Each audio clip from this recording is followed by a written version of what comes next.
Lions Rock Productions. This is Jay Moore. This is Greg Proops. This is Jordan Harbinger. This is Dexter from The Offspring. This is Nathan This is East. Sebastian Younger. This is Rick Marotta. This is Stuart Copeland. This is Mick Gillette. This is Andy Summers. Hey, this is Skunk Baxter. This is Gabby Reese. This is Rob Bell. Hey, this is John Leon Guerrero. Hey, and this is Pete A. Turner.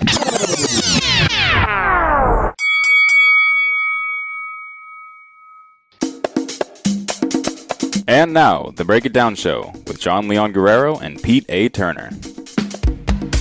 Hey everybody, welcome back. And as you all know, I'm a big U2 fan, so tonight U2 will have a chance to continue its winning streak and also have its unprecedented, undefeated streak shattered because they are facing U2. Yep, that's right. Tonight it's U2 versus U2. Songs of Experience versus Songs of Innocence.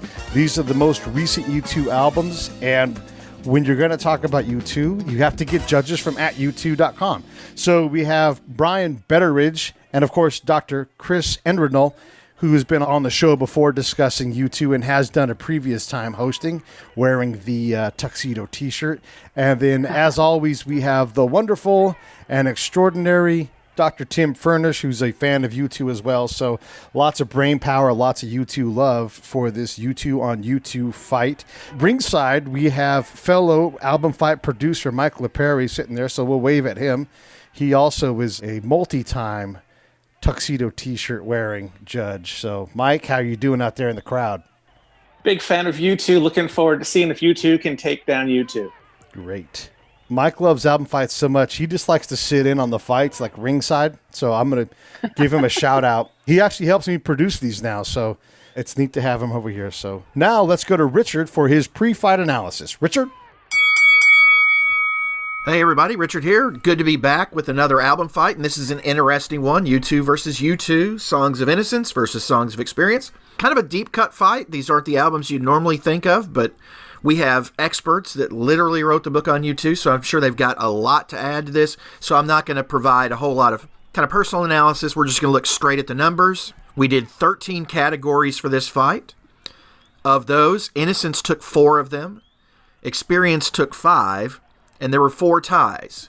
So what does that tell me? Well, it tells me that either one of these albums could just kind of win in a landslide, or it could end up very close and it could end up in a split vote.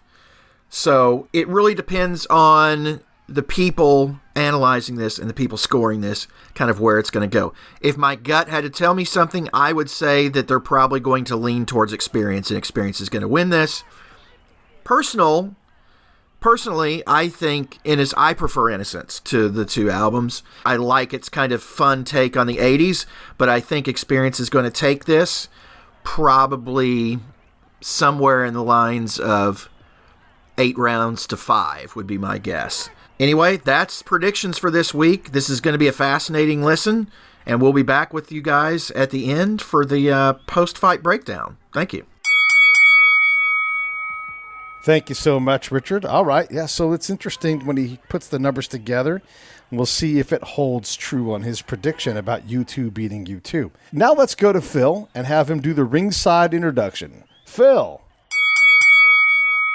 This week's album fight is a 13-round matchup of recent songs from a legendary band from Dublin, Ireland, U2.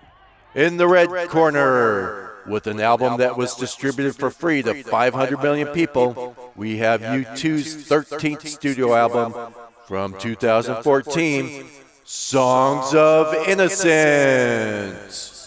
And their opponent in the blue corner, with a collection of letters penned by Bono, we have U2's 14th studio album from 2017, Songs of Experience. Let's get ready to ramble. Take it away, judges. Perfect. Thank you so much, Phil. Well, I guess we may as well get started. Anything pre-fight from you, Brian? Any comments as we get ready to start this fight? I really am excited to see how this is going to go. I like both albums quite a lot. I really liked Songs of Innocence when it first came out, and when Songs of Experience first came out, I was a little cool on it, and I liked them about equally, and I was really kind of surprised to see what my final score was when I went through this. Well, we'll get to all of that stuff in a moment. How about you, Dr. Endrin? How was your experience with this fight? Well, this fight's kind of a natural comparison, right? Because Songs of Experience, Songs of Innocence, the similarity in titles. So I was really excited to pit them track by track. I, too, loved Songs of Innocence when it first came out. And I loved Songs of Experience when it first came out. And it was interesting to see how Songs of Innocence held up over time with Songs of Experience being newer. So it'll be fun. All right. And Tim, how about your pre-fight? Any thoughts? Well, this is strange. I mean, I don't think I've done an album fight a group against itself. I think we've always done different ones when I've been on, Pete. This is the fifth time I think I've been on or something like that. And U2, since the Beatles, is my favorite band, so I was a bit torn on this. I'm like, oh no, U2 will win, but U2 will lose. But since it was the last two albums that the group did, it's a bit of a challenge. So yeah, looking forward to it. Let's go ahead and let's let our newest judge, Brian, start us off in round one. The Miracle of Joey Ramone versus Love Is All We Have Left. Brian? Okay, so the big determination for me in comparing these two songs was that I really feel as though The Miracle of Joey Ramone, while it's a really great song, it's just a straightforward rock and roll song. And at this point now, or at least at the time that this album came out, this was the fourth straightforward rock and roll song. We had Elevation and then Vertigo, Get On Your Boots, and The Miracle of Joey Ramone. And out of those four, The Miracle of Joey Ramone is at best the third best of those four. So it's something that they've done over and over again. And while I like to listen to it and I like to hear it live, it just got a little boring. Whereas Love Is All We Have Left, that was the clear winner to me because it's something that they've not really done before. I think Bono called it the sci-fi Sinatra when the album came out. It's got better lyrics. I really love the two lines. This is no time not to be alive is great, and nothing to stop this being the best day ever are, all-time great Bono lyrics. The Miracle of Joey Ramone doesn't have that sort of thing. Even though, objectively, I think Love Is All We Have Left is a little bit of an underwhelming song, it's also something that they've never done before, which makes it the winner because The Miracle of Joey Ramone it's just a rehash. So, and I really enjoyed comparing them both as also concert openers because Joey Ramone opened the Innocence and Experience tour and Love Is All We Have Left opened the Experience and Innocence tour. I also enjoyed Love Is All We Have Left as a better show opener, so that also gave it a little bit of an edge. So just overall, that's the better song. Yeah, it's an excellent nit to pick, and I appreciate you doing that. Dr. Chris. Well, these albums could not have started more differently from my perspective. I love The Miracle. I always have, and I think I always will. It resonates with me musically, lyrically, and thematically.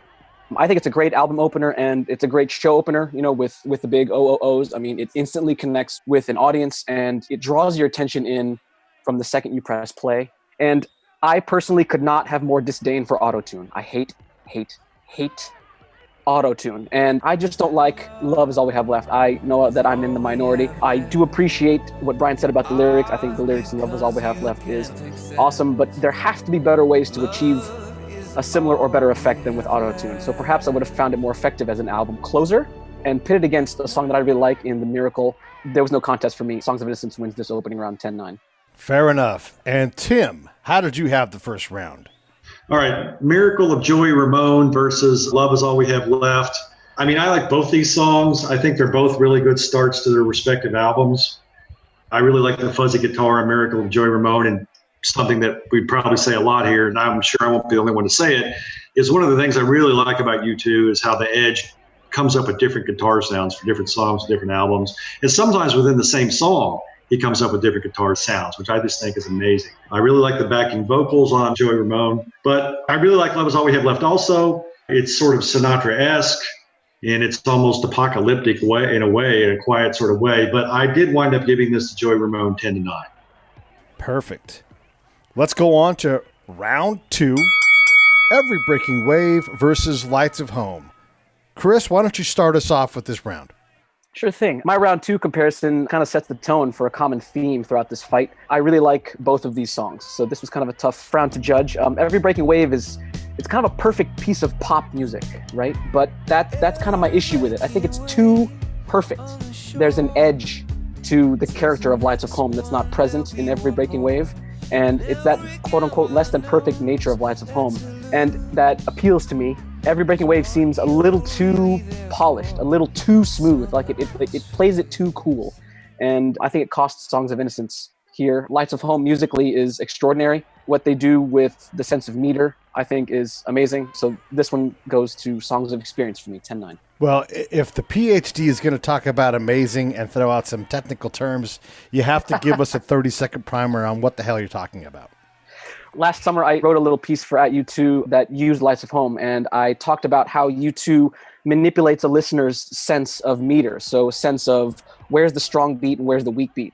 And in Lights of Home, the band kind of plays with that, and that's tied directly to the lyrics. So it's musically interesting to me, which is what gives Lights of Home the edge. No, thanks for that explanation. I know that'll help all of us scoring at home.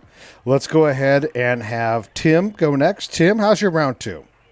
Round two, Lights of Home against Every Breaking Wave. Again, two really good songs. Not a whole lot of drop-off from the first, if any drop-off from the first song in each respective album. Again, Lights of Home. It's sort of inspiration light, which I know that a lot of the critics accuse U2 of that being sort of their go-to mode. Right. Which, of course, Bono, as I was going to say about another song, but basically, Bono likes to throw in Christian references, but not too many. He doesn't want to alienate people, I guess. And this song is interesting, Lights of Home. It sounds like something I've heard before. From the first time I'd heard it, it sounds like something I'd heard before, which is kind of familiar. I really like the lyrics, but they are sort of, almost too U2-y. Free yourself to be yourself, that verse, that stanza, a chorus, I should say. If only you would see yourself, and then repeat ad infinitum, some might say ad nauseum. Every Breaking Wave, great bass line, opens it up. One of the best lines I've ever heard from Bono. It's hard to listen while you preach, which, sometimes he does seem to make fun of himself. Yeah. But I gave this one, I wound up giving this to Every Breaking Wave 10-9. All right, perfect. Thanks, Tim. Brian, round two. Okay, so I'm going to preface this with two things. First, I'm a live U2 guy. That's what I do for at U2. I work on all our tours informations, and as far as I'm concerned, U2 is at their best when they are performing live. And I will also say that this was the first of two tracks where my initial thought was, hey, this could be a tie, and I needed something to break it. So I went to live performances as a way to kind of judge the impact of this song that the song had on me. I chose Every Breaking Wave over Lights of Home. I mean, Lights of Home is fantastic, and to be honest, I actually prefer the bonus track St. Peter Strings version over the album version on there. But I ended up going with Every Breaking Wave because the solo piano version that Bono and The Edge played on the Innocence Experience tour, and also on some of their promotional tours, was to me so fantastic that it really brought out the lyrics of the song, the basic music of the song. I don't typically like when U2 strips their music down like that. And I thought that this was one of the only times that stripping their song down to the basics made it a better song than it was on the album, and a better song than it would have been if they played it live, or as a full band, I should say. And to me, that just demonstrated that it's a higher quality song. It's a better constructed song. And it's the song that if you were to say to me, hey, U2 will play one more song tonight in concert and you can pick Every Breaking Wave or Lights of Home, because of that version, I would pick Every Breaking Wave. And so I voted for that song 10-9. I like your nitpicking, man. That's good. That's perfect. All right, let's go ahead and go into round three. California, There Is No End to Love versus You're the Best Thing About Me. Dr. Tim, kick us off. Well, California, was this because it was the special mix I listened to or not? But I don't remember the album starting out with church bells or whatever those bells were. But that was on the version I listened to on Amazon Music. The backing vocals, again, really good. Of course, it's Beach Boy-esque, which is not exactly a key revelation in terms of analysis on my part, but there it is. I thought the lyric, Then We All Fell Into the Sea, which is rather appropriate for what's going on Gavin Newsom's watch, but I don't want to wax too political here. You're the Best Thing About Me. Here we go again with Bono, with The Edge, with even a different guitar sound, again, as I alluded to earlier. It's a great love song. The bass part is great. I like the drums. The lyrics are interesting. Again, they're not the best thing U2's ever done, but I do think this song is better than California, so I gave it to You're the Best Thing About Me 10-9. Great. Brian, you're round three. I think both of these songs are really evenly matched in that they are kind of cliche, airy pop songs, which U2 does a lot of, and they do it well when they do it, and I always enjoy it. But the reason that I went with You're the Best Thing About Me was it just felt catchier to me. And it was the one that when I heard it for the first time that stuck in my head the longest. And I also have to say, I don't usually sing along to songs in the car or anywhere like that. Even if it's U2 and it's my favorite song in the world, I don't usually sing along to it. However, in You're the Best Thing About Me, when Bono gets to the line, I'm shooting off my mouth, that's another great thing about me. I absolutely adore that line, and I will sing it every time it comes on. I don't know what it is about it. It's just jives, and it catches with me. So, and I really enjoyed. I haven't been able to hear California, There Is No End to Love live in concert, and I think I heard You're the Best Thing About Me a couple times in the acoustic version, which, unlike Every Breaking Wave, was not better than the full band version on the album. But it's that catchiness, and there's that little guitar break in the middle that the Edge does, maybe more toward the end, right before he gets to the I can see you love her loudly when she needs you quietly, or whatever that is, where they get to this really cool new guitar. It's a new guitar sound. It's a new kind of thing that they haven't done before, and that also kind of put it over the edge. So that was a 10-9 victory for me for You're the Best Thing About Me. And Dr. Chris, what about you? Yeah, I talked about perfect pieces of pop in the previous round with Every Breaking Wave and Lights of Home, and we have another one here in round 3. You're the Best Thing About Me is, to my ears, is Songs of Experience's Every Breaking Wave, but it's not quite as on the nose as Every Breaking Wave is to me. When Bono's lyrics present the question, why am I walking away? That allows for a lot of interpretive leeway, and I love that about Bono's songwriting. When his songwriting is not on the nose, when it allows you to interpret it from several different perspectives, that gets my juices flowing. And, that for me distinguishes You're the Best Thing About Me from the perfect popness of Every Breaking Wave. California is a fine song. I do love the lyrics of the chorus, There Is No End to Love. I sing along with it every time I'm in the car or every time it comes on shuffle. But California is never a song that I seek out. It's never one that I'm like, you know what I haven't heard in a while? California. But You're the Best Thing About Me has been on my playlist since Songs of Experience came out. Like that, like Brian said, it's so catchy that it easily wins this round for me.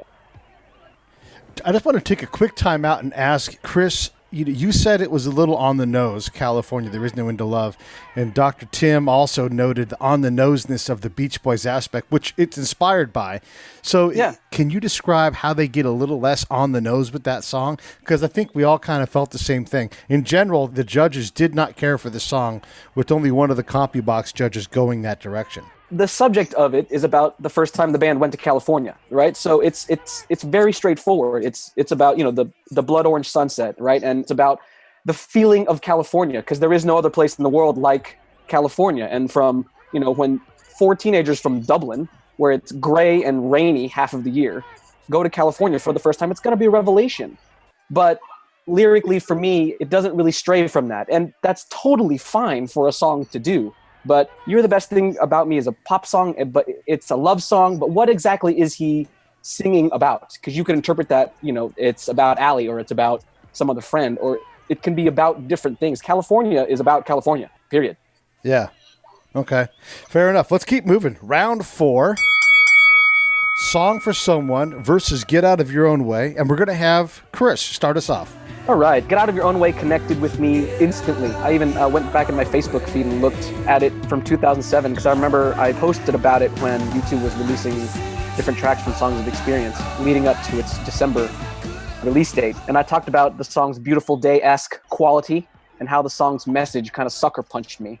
I established a personal connection with Get Out of Your Own Way instantly. And Bono has mentioned that it's a song, that he would sing to his daughters. And I have daughters and I have a son. And it's exactly what I sing to them every night. It's your fight. I will help you, but it's your fight. But that's not to say that I don't have a personal connection with Song for Someone, because I do. If you recall, the band put out a call for fans to submit videos of them singing Song for Someone. So I sang that song to my son for months and months and months. But for me, the universality and the contemporary message of Get Out of Your Own Way helps it take the round. So I give it 10-9, Songs of Experience. Fair enough. Brian? So I like Song for Someone. I think it's like a perfect U2 song, but it always kind of bugged me a little bit that it seemed a little too perfectly constructed and a little too perfectly U2-y, for lack of a better term. But Get Out of Your Own Way, really, like Chris said, Chris said 2 things that I really liked. First, he said that it struck him immediately, which is certainly true for me. The first time I heard it, I was just like, wow, this is incredible. But I'd also agree with what he said about it having a certain Beautiful Day sort of feel to it. And Beautiful Day is a fantastic song, so anything that's reminiscent of that is going to be really good for me. But it also is just like You're the Best Thing About Me, it's very catchy. And I find myself kind of really following along with the melody of it, and especially the chorus. It's a great chorus. And it's part of like that 1, 2, 3 punch in the middle of the album where they just have 3 really catchy songs, one after the other on Songs of Experience that I get really excited when I get to that part of the album. And Get Out of Your Own Way is kind of like the centerpiece of that passage of music on Songs of Experience. So for that reason, I voted for that one 10-9. 10-9. And Tim? Song for Someone is a lovely acoustic piece. You know, it's plaintive, it's hopeful. I really like one of the best lines, again, in this one, in any U2 song for me as a Christian, is it's a long way from here to Calvary. I really like that line. Again, I like the fact that Bono and The Edge will talk about the Christianity, but they don't beat you over the head with it. I appreciate that. I think the vocals are exquisite. But Get Out of Your Own Way, I do wind up giving this to Get Out of Your Own Way 10-9, although I really tried hard not to. And that's because of that stupid, over-the-top political video. I mean, I don't know if Bono really believes his Trump-bashing stuff, or if he thinks he feels like he has to do that. I don't know. It's kind of annoying. I mean, but what's really good about the song is, as you guys have pointed out, it's a really catchy tune. It is a good song. I have never heard a song, and I give kudos to people when they come up with terms that I've never heard before. Amorist, Amorist. Okay, got to give kudos to Bono for coming up for that. I've never heard that before. I love it. Vocals are really good. And you know, I have 2 teenage sons. I can help you, but it's your fight. So I appreciate that. And, you know, if Bono just wouldn't hit me over the head with the political stuff, I would have liked it better. But I still gave it to this one 10-9. All right. Well, let's move on into round 5. Iris, Hold Me Close versus American Soul. Brian, start us off. Okay, this is another round where I used the live experience of hearing both of these songs in the past couple of years to kind of help sway my decision. I love Iris. It's a great song. The lines at the end about Iris playing on the sand is some of Bono's best lyrics and his most personal lyrics, and just really well done. However, American Soul, when you see that live, I think the way I described it to one of my friends at the time was it's U2's most stomper of a live song. The big American flag that they had up behind them was fantastic, and you just I felt it in my chest. Every time that they hit every drum that Larry hit, every bass note, you just kind of feel it hit you, and it made that song so much better. I also like Kendrick Lamar's bit in the beginning. I think it's a really nice combination. It really complements the song a lot. So for that reason, I went with American Soul 10-9. Fantastic. Tim? These are probably my least 2 favorite songs on these respective albums. I know I'm supposed to like Iris because it's Bono singing about his departed mother who died when he was 14. But it sounds to me like something off How to Dismantle an Atomic Bomb, which is one of my least favorite U2 albums. So I'm just not particularly fond of it. I appreciate that he's opening up a bit with the lyrics, which is not something U2's known for doing. And it's a decent song. American Soul. See, I'm the opposite of what you just said. I do not like that sort of like contrived rap beginning. It's like U2, dude, you're my age, okay? Bono and I are the same age. If you're pulling in a rapper to rap at the beginning of the song, you're just trying too hard, okay? That's just not you. All right, I just didn't like it that much. The bass line's great, the guitar line's great, but I think American Soul is basically U2 going, oh, look, we haven't written a rocker in a while. Let's write a rocker and see how everybody likes it. This doesn't connect with me that well. So I didn't really like either of these songs very much, but I gave it to Iris 10-9. Sounds good. Chris, does it connect with you? Yeah, it did, actually. I first heard this song, I was in Graz, Austria, when this song dropped on iTunes. I was over there presenting a paper at a theory conference, and I woke up. It was the morning of my presentation, and I looked at my phone. I was like, "Oh my God, U2 has a new song out! Oh my God!" And so I listened to it on repeat, and I like American Soul. I love the political nature of it. I love that U2 never shies away from political songs. This round was so interesting to me because both songs thematically are very straightforward, right? I mean, Iris is about his mother, and American Soul is, well, it's about extreme nationalism, right? American Soul is Songs of Experience's Bullet, the Blue Sky. It's not quite as iconic as Bullet, but American Soul does its job, and it does it well. It's a brash, in-your-face, no-holds-barred criticism of extreme nationalism, and that comes into play, especially using Kendrick Lamar. I love the fact that U2 brings in arguably the best rapper right now. right? It's a way for this older band to connect to a brand new audience. And it's, of course, a political move, and I love it. I usually favor more subtle lyrics, but the message is loud and clear. Iris, it's a touching tribute to Bono's mother. I love Adam's playing. This is a tough one. I initially had it going for Iris, and if you ask me tomorrow, I might give it to Iris, but today it goes 10-9 to American Soul. Wow. Okay. Interesting. All right. Well, let's go ahead and get into round 6. Volcano versus Summer of Love. Tim, start us off. Volcano, to me, I mean, I like it in some ways, but to me, it's Get on Your Boots redone. In some ways, I like it, but again, it's just, I don't think that it particularly stands out as a U2 song. Again, to me, not to repeat myself, but I will, it sounds again like something off How to Dismantle an Atomic Bomb, which I didn't particularly like that album. Summer of Love has just got an incredible bass line. I love Bono's lyrics on this. And I think that, interestingly enough, although I think we all liked Every Breaking Wave, I really think that this song is even more sort of West Coasty. To me, what few times I've been to the West Coast out there, this more is evocative of the West Coast to me than even Every Breaking Wave. So I really like Summer of Love, so I gave it to that 10-9. Fair enough. Chris, how did you have it? Oh, man. Oh, where to start? Volcano. I wanted to like Volcano so much, but I don't like this song at all. It is my least favorite song on Songs of Innocence. It's such a letdown for me. I mean, the chorus is such a lyrical disappointment.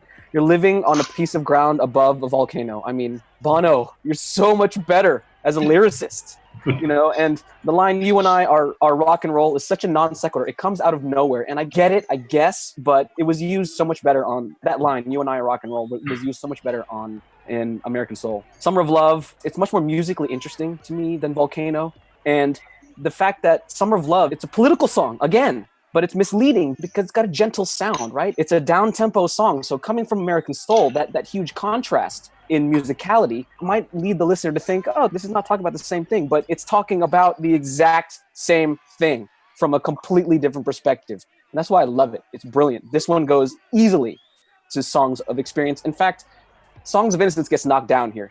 10-8. Whoa, all right.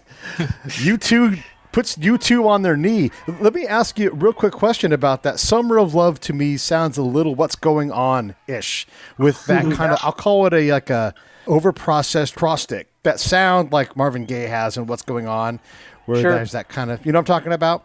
Yeah, I do. I mean, it's not a perfect song by any means. I think it could be better, but compared to Volcano, I mean, Volcano for me is not good. It's interesting because the CompuBox judges universally disagree with you and Tim. Let's see what Brian has for this round. Brian? Okay, I don't hate Volcano. I did end up agreeing with Chris in the end, and I did give it an 8 for this, so that was also a knockdown for me. I think that this is because of some elements of Volcano having been recycled in American Soul, and American Soul doing it so much better that it made Volcano worse in hindsight. I think if American Soul didn't exist and we were doing this, I think Volcano still would have lost, but it would have been a little closer. This reminds me of when U2 released that medium rare and remastered Fan Club album, and they had Xanax and Wine and all those songs that very clearly became other songs. Like, it wasn't it Xanax and Wine eventually became Vertigo or something like. I don't remember exactly which one it is, but you could hear it. So I hear Volcano and I just hear an early version of American Soul that's half finished, and I don't really like that. And so that was why I gave that an 8. But Summer of Love is fantastic. I love the more blatant political message there. It almost makes it a modern day Sunday Bloody Sunday for me, but less obvious and more subtle, because Sunday Bloody Sunday was always really upfront about its, how political it was, whereas Summer of Love kind of hides it a little bit. But also the guitar riff that Edge has in the very beginning of this song is incredible. It's one of his best little guitar riffs ever. And I know there's some question as to whether or not it's a U2 riff or it came from One Republic or Ryan Tedder more specifically. Honestly, I don't care. It's a fantastic riff, and it really makes the song. And it's. I really want to learn how to play it on guitar myself, but it's really tough, and my fingers don't quite go that way. But one day, my goal is to learn how to play that. But all those things together, Summer of Love definitely beats Volcano 10-8. One of the things we've learned about a few album fights is that right around round 7, we call it the Burford round, and at least in the older sense of albums, the bands kind of get tired and they start to put out stuff that's more closer to filler. So we're hitting the Burford round, but we still have 6 more rounds to go after it. So this is truly the midway point. So let's get started and go round 7, Raised by Wolves versus Red Flag Day. Jesus Christ, that's a tough one. Let's have Chris start us off. This was a tough one indeed. This is the closest round in my fight. I mean, I easily, well, not easily, but I was tempted to tie it, but I know we don't do that. So I love both these songs. Well, I do it, but Pete doesn't like it. That's right. Then you get called a coward. That's right. Topically, both of these songs, Raised by Wolves and Red Flag Day, are important songs, right? Because they're talking about monumental events. I loved Raised by Wolves when I first heard it. And then I went to the U2 conference last year, and I heard Andy Rowan describing his account of being there the day that bomb went off and passing around a piece of metal shrapnel that he found on the street. Wow. And, the whole room was in tears, and we were just, it was an amazing story. It was harrowing, it was touching, it was maddening, it was heartbreaking. But this one came down to the music for me, and I love the music in Raised by Wolves. But Red Flag Day, again, what the band does with the meter and how it links with the lyrics and how they slip into halftime and then they don't, and then they go back to regular time. The mix in Red Flag Day is also tighter to me. Something about the mix in the Raised by Wolves, especially in the chorus, it sounds a little empty to me. So by the slightest of margins, 10-9, Red Flag Day. There's some realism in Raised by Wolves. Like even the registration number of the car is a lyric. Yeah. I'm not sure if anybody really ever putting an actual license plate number into a song before, but it does add to that visceral thing. And Red Flag Day is, I think even it's one of Bono's favorite songs. So yeah, very, very close round. Let's have Brian give his round. Okay, Raised by Wolves is a great song. Red Flag Day is a great song. This was another one that was really tough for me. Ultimately, what I kind of defaulted to was I felt as though Raised by Wolves was kind of going back to the well again. It was topic that they've already written about. It was something that they have talked about all throughout their careers, and going back to that was, it just kind of seemed like, well, you guys probably could have done something different, and you could have picked a different thing to write about that you haven't already written about and haven't already talked about ad nauseum for your entire careers. And I think actually Red Flag Day, ironically, it's ironic that they're matched up because that's kind of the song that does that. It does kind of tackle more modern things. It's something new that they haven't done. And it also is a new sound too. Kind of like Summer of Love. It has a bit of a tone and a sound that they don't typically have on their albums. It also is catchy. I think I can say that about many of the songs on Songs of Experience, that they have a catchiness that sticks in my head in a way that Songs of Innocence does not, and any other U2 album does not as well. And it's kind of weird for a song like Red Flag Day to feel so catchy because it's kind of a sneaky song because it sounds upbeat. And the first time I heard it, I paid more attention to the music and less to the lyrics. And I was like, hey, this is fun. And then I listened to the lyrics some more and I'm like, this is not so fun. And, I like that because it's not what it seems on the surface. And I think it's something that U2 does really, really well, is that they have a lot of songs that it may sound like one thing, and if you look at it deeper, it means an entirely different thing. And because of that, I went with Red Flag Day 10-9. That sounds great. Tim, how did you have the round? Not to be contrarian, but see, my take is the exact opposite. It's interesting that two reasonably intelligent people, at least I'm talking about myself, you're probably more intelligent, can come to totally separate, different decision on this. I think Red Flag Day sounds like stuff they've done before. It sounds like War. It sounds like October. And I find it a bit pretentious for Bono and The Edge to hang out in Marseille or wherever they were hanging out, reflecting on the fact that, the Mediterranean also links up with Syria. So we're going to write about Syria like they know a damn thing about Syria. Whereas they know about what happened in the Troubles, all right? And what nobody mentioned, gentlemen, is those incredible backing vocals on Raised by Wolves. I've never heard anything like that. I mean, that was, to me, very, very innovative for U2. And I don't think you're giving them credit for that. So I think that was just amazing. And yes, they've talked about the Troubles before, but I think they were more brutally honest about it. I mean, Sunday Bloody Sunday is kind of generic compared to this. Maybe generic is not the right word. Kind of non-specific, I should say. Generalized. This is very specific about things like Pete talked about with the license plate and such. So I look, they're both good songs. But I think that with the innovative lyrics and the music and Raised by Wolves, I just think it's a better song. So I gave it to that 10-9. That sounds great. Well, we're halfway. I'm going to turn this over to our ringside reporter, Mike Lipari, and see if he's got a question for us. Mike? So I'm seeing U2 is a little bruised up by U2 right now, but both fighters still seem to be hanging in there. Based on my quick look at the scorecards halfway through, it looks to me like Experience is off to a bit of a lead over Innocence. In fact, 2 judges are giving it to Experience halfway through, 1 judge barely eking out Innocence. So I'm going to start with Chris. What do you think now at the halfway point? How do you think Experience has taken it to Innocence so far, and what does Innocence need to do to come back? Well, my scorecard right now has Experience kind of pulling out ahead of Innocence. Innocence needs to come back.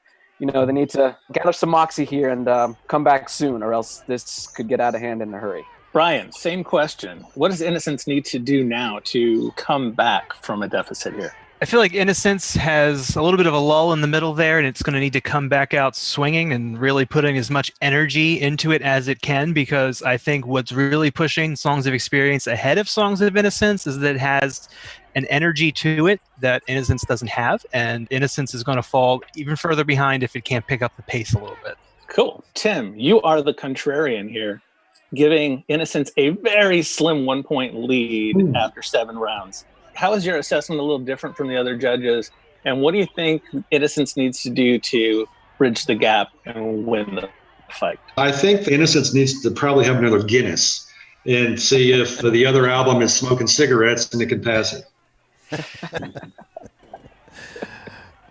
Perfect. Well, let's go ahead and get back in it then. Round 8. Cedarwood Road versus The Showman. Little more better. And I'm going to have Brian start us off. Brian? Okay, so I know I've talked a lot about catchy songs, and The Showman, Little More Better, does have a really catchy chorus with You Look So Good, Little More Better. I like that. I have to say, though, that is the only thing I like about that song. The rest of it sounds bland and uninspired to me. I really appreciate Bono's showman persona that he had on the Experience Innocence tour, and I understand that that persona came out of this song, even before it kind of transitioned into Mephisto later in the show. But there's nothing there for me. It just is boring, and I do not like it. Whereas Cedarwood Road, that song's fantastic. I understand that I'm going to go against what I said last round, and that yes, they are kind of going back to the well with their childhood again, but this song really does it. The Edge's guitar work, his solo in the middle there is incredible. I like the chorus. I like the way it's constructed. It sounds so good live, and it really stands out from like their live set. And I'm really glad that they brought it back for their last tour too. I was really very, very happy when I got to see them the one time, and I was right up in front of the Edge, and he was right there when he was doing that amazing guitar solo. That may be one of my favorite guitar solos out of him that I've ever heard, which is kind of weird because it's so simple. But this was my second knockdown round of the fight here. Cedarwood Road defeated The Showman 10-8. Wow. Tim, do you have U2 on a knee? You know, I'm going to make up for that because mine's the exact opposite. I got The Showman 10-8 on this one. I think The Showman is one of their best songs because Bono is just so out there with his lyrics. He's just like, hey, this is what I do. There's a level of shallow you just can't fake. What a great line. The Showman gives you front row to his heart, and he prays his heartache will chart. And then what's the other line? I got just enough low self-esteem to get me where I want to go. Yes. I mean, that stuff is just... Either he's brutally honest or he's brutally making fun of himself. But either way, I just think those lyrics are just top notch. The bass line is great. The acoustic guitar is great. This is one of my favorite U2 songs. Cedarwood Road, yes, I agree. That's a good guitar part in there. But again, this sounds like something they left off No Line on the Horizon, which I just don't think it's that great a song. That guitar, admittedly good guitar part in Cedarwood Road, just can't save that song. And it has just clunky lyrics, cymbals, and it's like, let's try to be real U2 with our lyrics. Cymbals clashing, Bibles smashing. What does that even mean? All right, The Showman, again, 10-8 on this one. Chris, did Tim get up and go to the bathroom or something? Chris, what do you think about this round? Well, I'm a little more in the middle, I guess. Okay. For me, Songs of Innocence bounces back here in round 8. Cedarwood Road, I think, is one of the best songs on either album. It is so characteristically U2 in every single way. Listen to the sound of the guitar. No one sounds like that except The Edge. Listen to the lyrics. I think cymbals crashing, Bible smashing, that line is U2 in a nutshell. That line right there. That's a brilliant rhyme. It's a brilliant lyric. The topic of Songs of Innocence was, where did U2 start? And this is about the street that they grew up on. I mean, it's perfect. The Showman, I appreciate it. I don't understand all the negativity toward it. For me, it's a moment of levity, a moment of self-deprecation, of honesty on what is a pretty thematically heavy record on Songs of Experience. I'll go so far as to even say that I like the song, but for me, Cedarwood Road is too good. It's too U2 to beat here. Songs of Innocence needed a bounce back in a big way, and they got one. So SOI 10-9 here. This episode of the Break It Down Show is brought to you by Lions Rock Productions. That's us. We publish, evaluate, and develop podcasts just like this one, consult others to build their own, and create associated content and content marketing strategies. So if you're launching or expanding your social media presence, your business or your personal brand, or if you just want to take your media presence to the next level, reach out to us on Twitter at Pete A. Turner or at JohnLG69 at the Break It Down Show. There's 1,000 ways to get a hold of us. Now enjoy the show. I don't understand all the negativity toward it. For me, it's a moment of levity, a moment of self-deprecation, of honesty on what is a pretty thematically heavy record on Songs of Experience. I'll go so far as to even say that I like the song, but for me, Cedarwood Road is too good. It's too U2 to beat here. Songs of Innocence needed a bounce back in a big way, and they got one. So SOI 10-9 here. Nice. All right. Well, let's go into round 9. Sleep Like a Baby Tonight versus The Little Things That Give You Away. Tim? Sleep Like a Baby Tonight is sort of deceptively appealing. It's very, I think, Lennon-esque. I mean, he almost sounds like he's singing like John Lennon there toward the beginning. In fact, the whole construction, I think, is sort of Sgt. Pepper-esque. But I was reading some about it, and it's supposedly, there's some interpretation that it's about a pedophile priest who was doing nasty things, but then, could sleep at night about it. So that kind of colors it for me, I guess. But the little things that give you away, look, I don't think either one of these songs is that good, but musically, I like the tune. I like the vocals better on that one. So I gave it to Little Things 10-9. Chris, how did you have it? Oh, I could not be more different. This one was a lot closer than I'd originally anticipated, and I'll get to that in just a second. I like Sleep Like a Baby Tonight. The lyrics and the music, it's a scathing rebuke on the church, and I think it's brilliant. I was a little sad to hear Bono's falsetto because it's not quite as crystal clear as it was early in his career, but the imperfect nature of his falsetto on this song fits the song, so it works here. But there's no way Sleep Like a Baby Tonight even comes close to Little Things. In my not so humble opinion, Little Things is one of U2's top 10 best songs ever in their entire catalog. It is that good. Wow. The song is so interesting lyrically. It's interesting thematically. It's interesting musically, texturally, formally. It's Bono talking to himself, but not old Bono talking to young Bono. It's young Bono talking to old Bono at first. Who does that? Who in their late 50s assumes his 20-year-old self and talks to his old self? No one but Bono does, right? It's brilliantly executed. That big build at the end when Bono keeps singing sometimes is arguably U2's best 2.5 minutes. If not the best, then it's top 3 in my book. This is an easy 10-8 round for Little Things. Wow. Holy cow. A knockdown. Holy cow. Brian, how did you have it? Now, I swear and promise that Chris and I did not talk about this beforehand, but I'm going to say almost exactly the same thing that he said. Sleep Like a Baby Tonight, it's a fine song. I appreciate it thematically. I appreciate everything that's there. If it wasn't going up against Little Things That Give You Away, I would have better things to say about it, but in the grand scheme, it's an average U2 song. It's fine. I like it. But the Little Things That Give You Away really is incredible. And going back to what Chris said, it's right from that sometimes part. Like, I always felt like the first half of Little Things That Give You Away, it's good. It's not blow you away good. It's like a good solid U2 thing. And then they just get to Sometimes I Can't Believe My Existence. And then The Edge does that amazing guitar thing that I don't know what in the world that is, but it's incredible. And Larry's got the cymbals going in the background. Bono's doing the Sometimes over and over and over again. That, like Chris said, he said it may be the best 2.5 minutes of their career, and I can't disagree with that. They just basically took everything that U2 does really well, and they smushed it all together into half a song and put it there, and it's amazing. So that's another knockdown round for me, too. That's 10-8 Little Things That Give You Away. Wow. Holy cow. Lots of knockdowns. Okay. Well, let's move into round 10. This Is Where You Can Reach Me Now versus Landlady. Chris, start us off. Yeah, this one's pretty close to me. I like and appreciate both of these songs. This Is Where You Can Reach Me Now is perhaps one of the band's most underrated and underappreciated recent songs. No one ever talks about this song, but musically it's really good. But let me start with Landlady. I absolutely love Bono's tribute to Ali in Landlady. I love how much Bono loves Ali, and I love how much he is unafraid to profess his love for his wife. Because I'm the same thing. My wife is the best thing about me.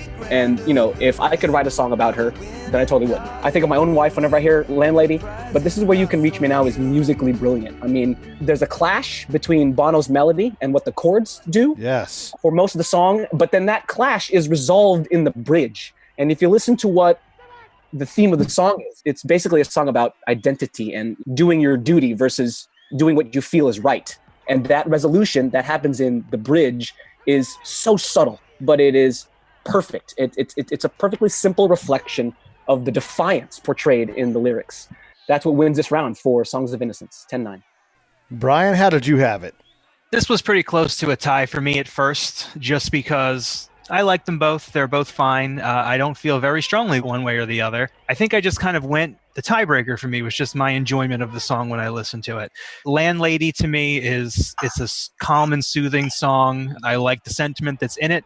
I like some of the musical touches that are in there that you're not going to hear on other U2 songs. I really like the little breakdown at the end, the lyrical breakdown that Bono does. It's just more pleasing to me.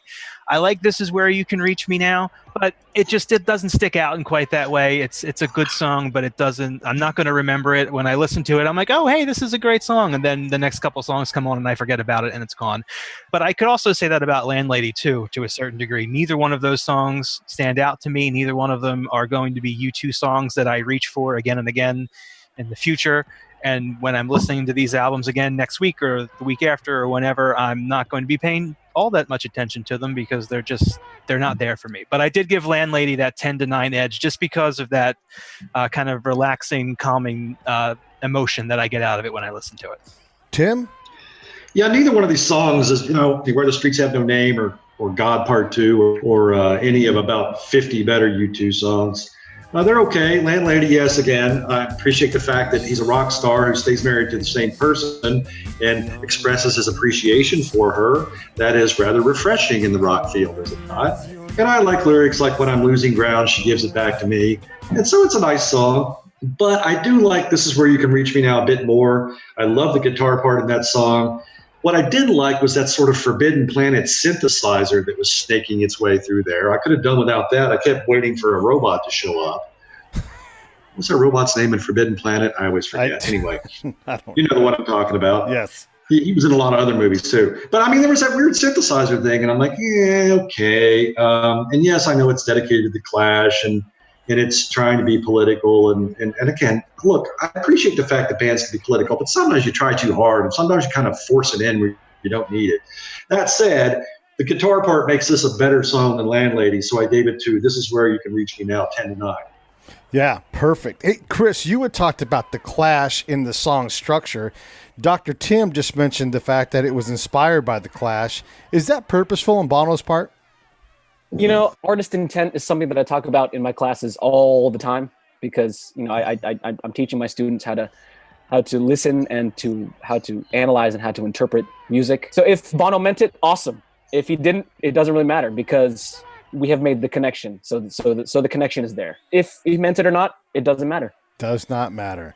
Well, let's find out if things matter here in round 11. The Troubles, going back to Ireland again, versus The Blackout.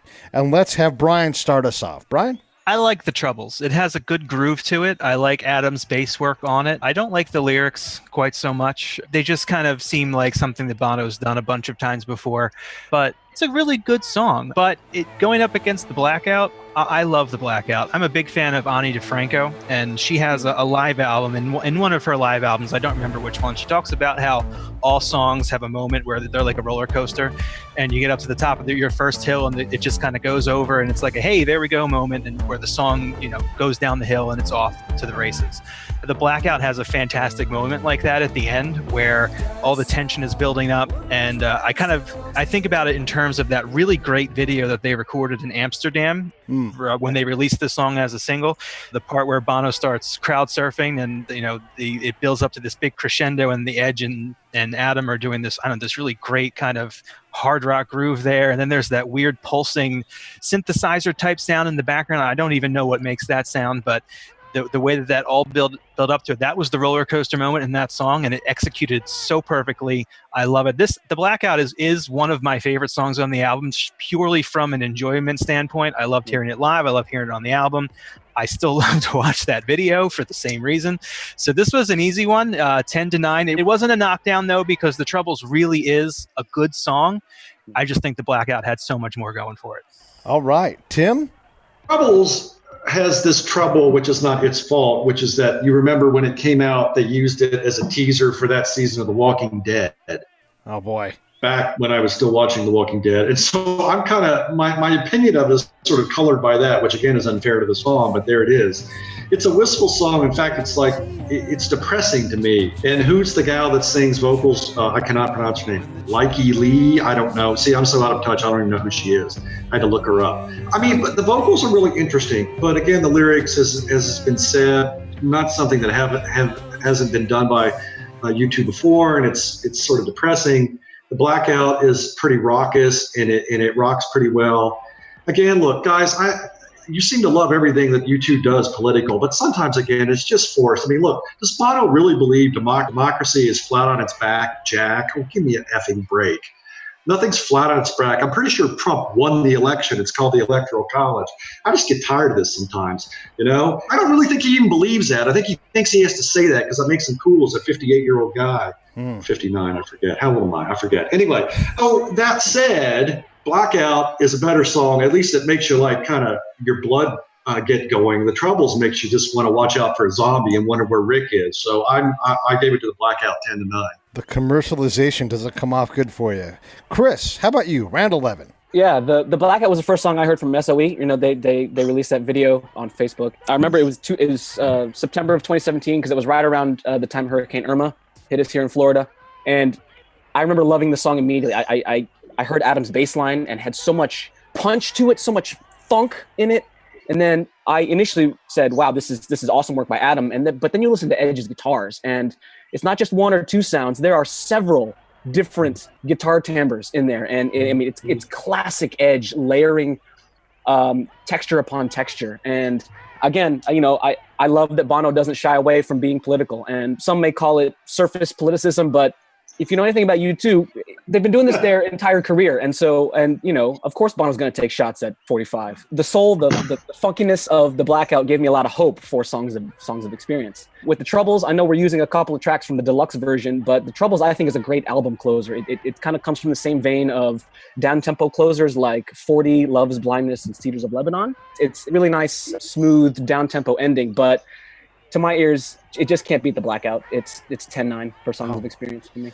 It's interesting, all of the judges in general, there is no consensus round between the CompuBox and the regular judges. There are 6 judges, and we have not managed to do it. And now, as we go into the championship rounds here, I do have to account for Songs of Innocence came out originally as an 11-track album, but they put out a bonus that got them to 13. So we are using these bonus tracks to fill out the fight.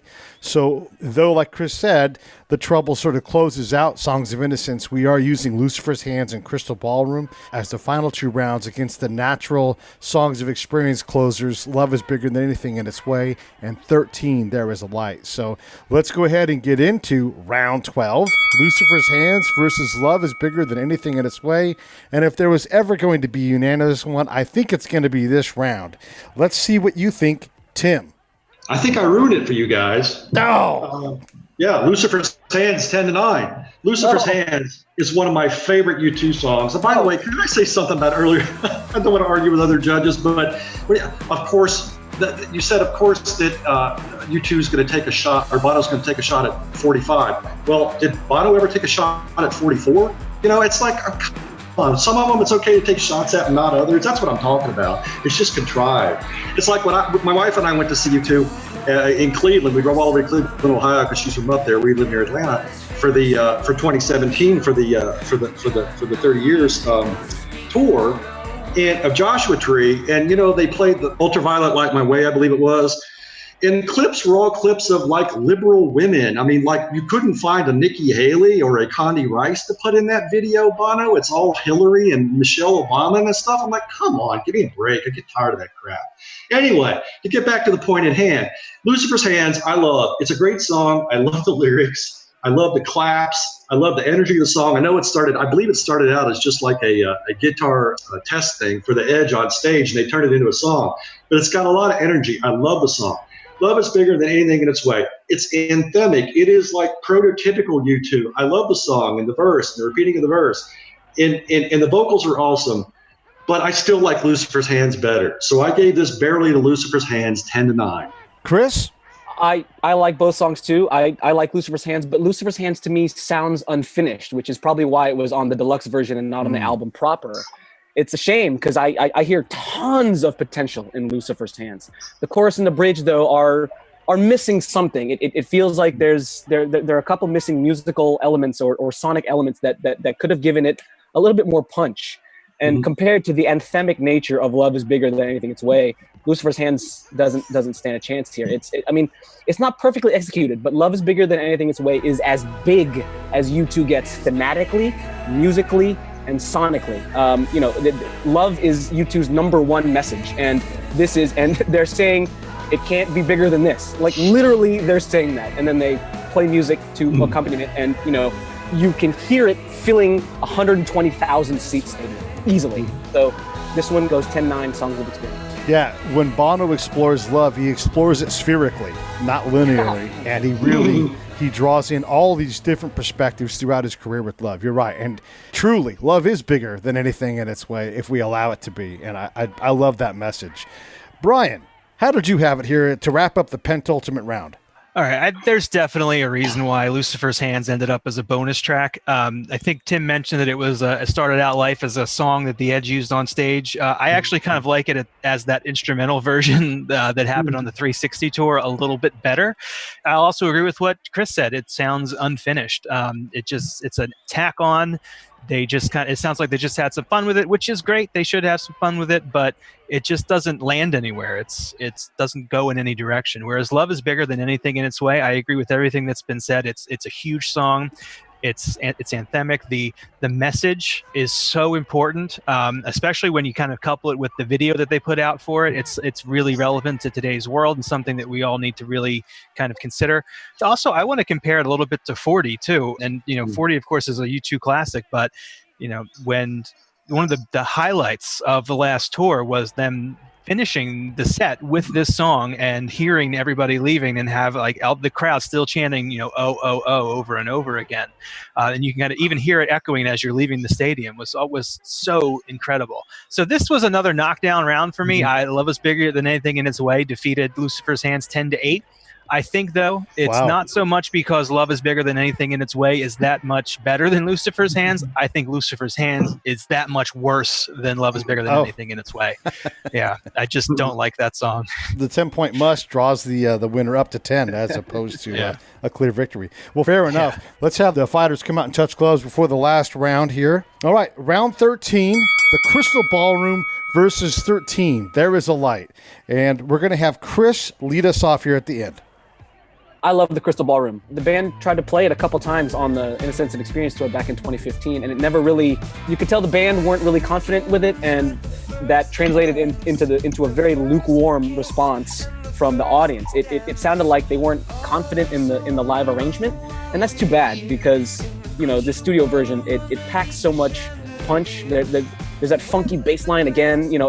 Adam has gotten better with age. He's like a fine wine. He has gotten so much better lately. There's kind of a mysterious ways grooviness to go along some pretty cool lyrics. I think I appreciate 13, and an argument could be made that the lyrics work better in 13 than in Song for Someone, but for me the punch and the funkiness of Crystal Ballroom wins it for me. So 10-9, Songs of Innocence. Perfect.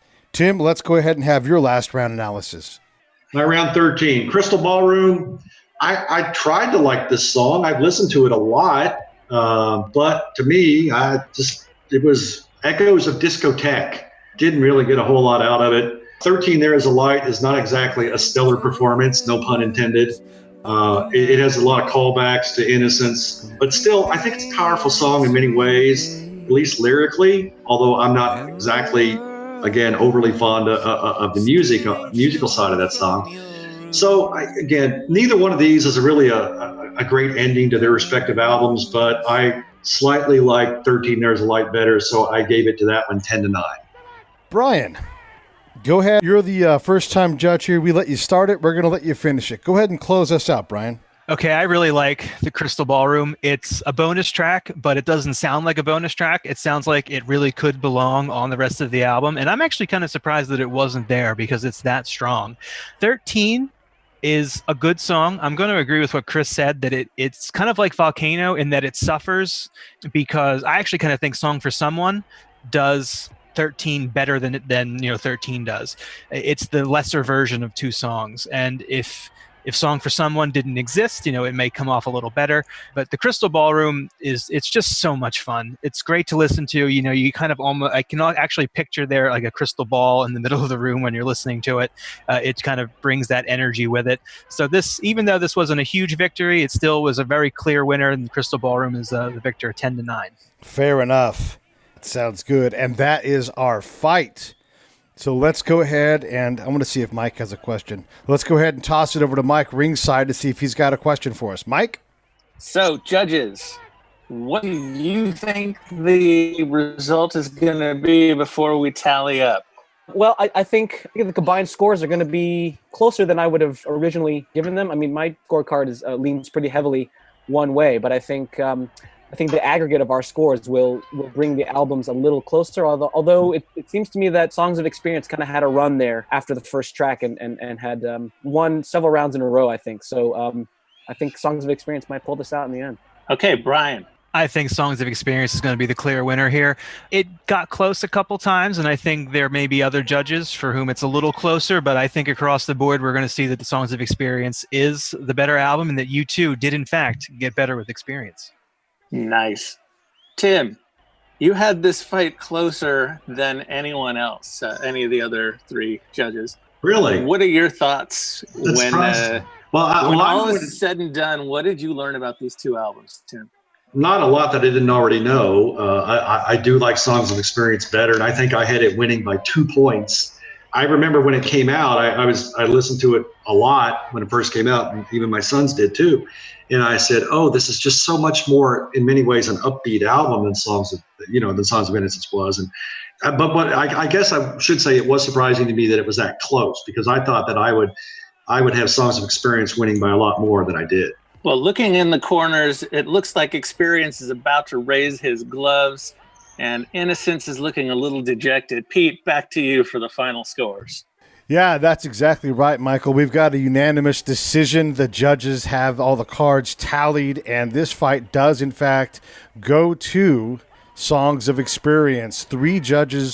All three judges having it go that way. The scores are for Chris and Brian. Both had it 126 to 119 for Chris and 126 to 117 for Brian, who had a couple more knockdowns. And then Tim had it 124 to 122, and as was stated, a little closer than the other judges. And just for clarity's sake, the CompuBox judges brought it in the same direction, with only Mike Lipari being the dissenting judge and taking it the other way, which is not a knock on Mike, because all three of the CompuBox judges had this thing a one-round differential, and I think we all can agree there were plenty of tight rounds where it can easily go either way, depending on which nit you pick. A great fight. Let's get Richard's post-fight. Richard, why did this happen?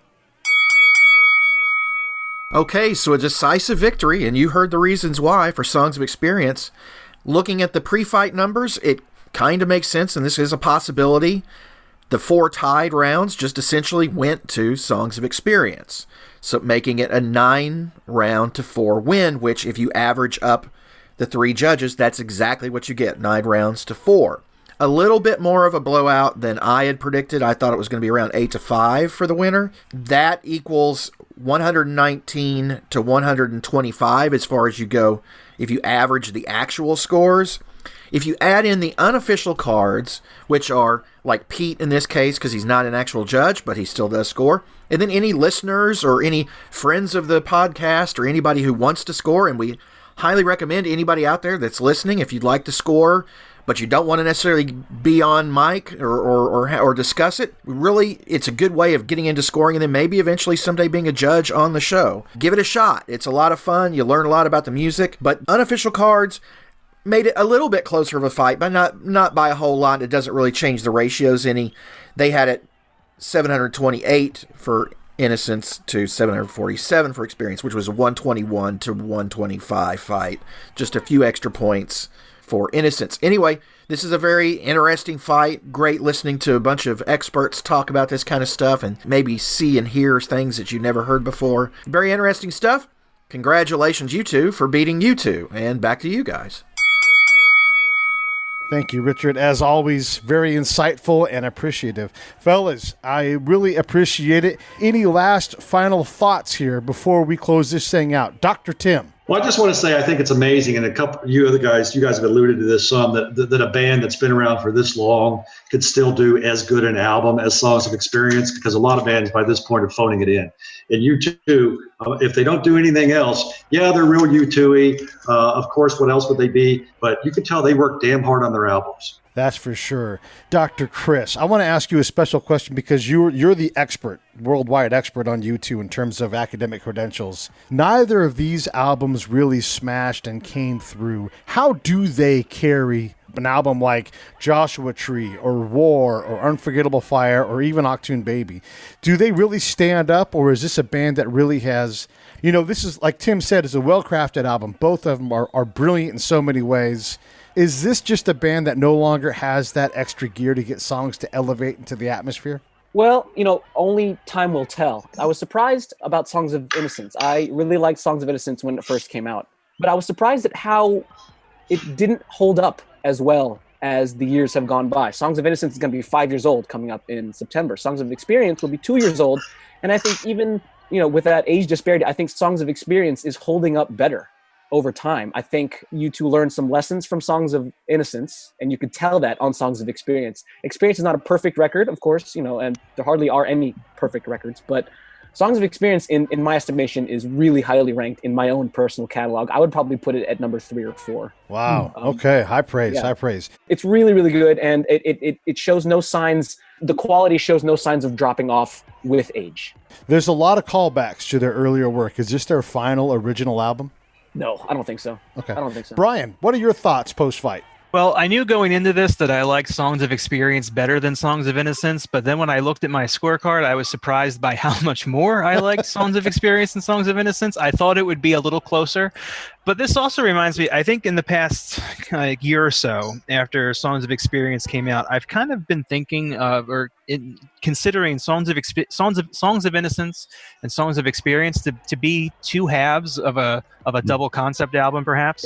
Yeah. And I haven't actually done this yet, but this experience here today really makes me want to take some time to sit down and listen to Songs of Innocence and Songs of Experience back to back as one big double album to see exactly how well they hold up with each other and how well they may complement or enhance each other by considering them to be one big thing.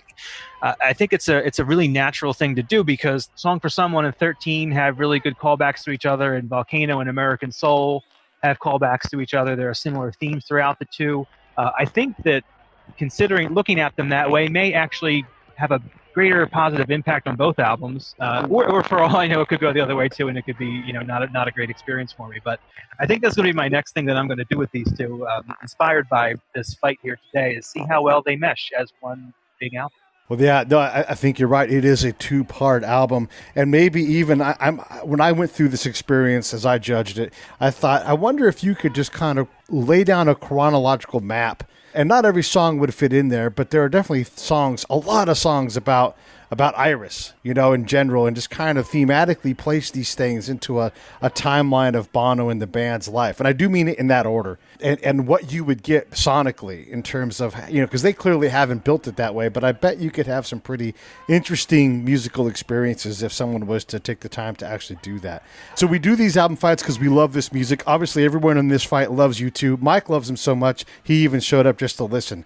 So we want you guys to support these bands, all of the bands in album fights. This isn't meant to be derogatory. It's just a way of comparing and contrasting the work. So celebrate the bands, support live music, support these people on their websites, buy their shirts, all those things. This is why we do this, to open people's eyes to music in a new way. We hope that you all enjoy it. Fellas, I get the benefit of hosting these things with my friends, particularly if it's on a Sunday evening, because what's better than that? So I personally thank each of you for doing this with me. I know how much time and effort goes into all of this stuff, and I don't take that lightly. So I really appreciate each and one of you, and I can't wait to do another one. And maybe we'll find another epic U2 versus U2 fight. Maybe we'll go old U2 versus new U2 at some point. But just thank you very much for coming out. For having me, Pete. Glad to be back.